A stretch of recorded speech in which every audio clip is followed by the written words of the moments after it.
This is my most recent drawing from the Sites and Dignity Human Rights Art series depicting a Gazan boy who died in the Israeli retaliation for the October 7th, 2023 Hamas attack, and it left a Jewish Israeli girl who died on that date, October 7th, and allegorical sea monsters.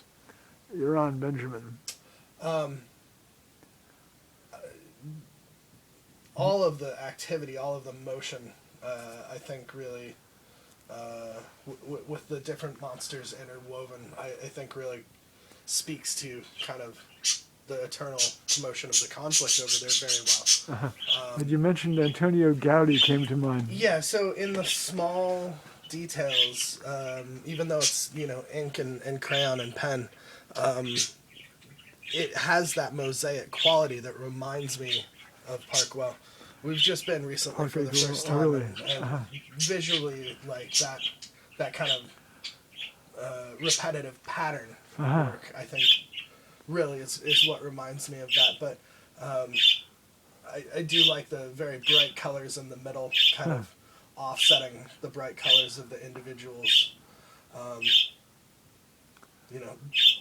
There's just so much motion in it. I would ask what the symbolic nature is of the puzzle pieces. There might be less symbolic than more, I don't know how to phrase it. I found them on walking around. Oh, cool. Some of them I picked up on a nearby park where I used to walk through a lot. And they were just scattered all over the pavement there. Very cool. Others I picked up in the Capitol Hill district on a walk towards where I got my health care. I mean, definitely still of a sea inspiration. You can see the clownfish there.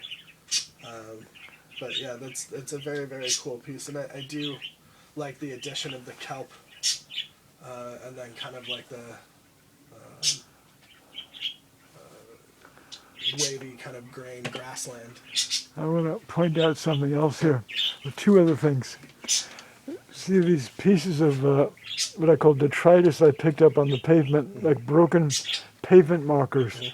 I made them into like allegorical sea monster mouths. Like, and this piece of junk wood I picked up somewhere, which two eyes, symbolically at least.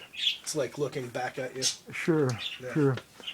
And of course, my biggest gripe as a lifelong anti-war person, I protested against the Vietnam War when I was in high school. And my very first social justice artwork I did in late 1972 when I started college, a bit late. I was 22. It was called Vietnam.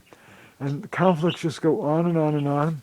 And I remember reading an article in the New York Times some years ago about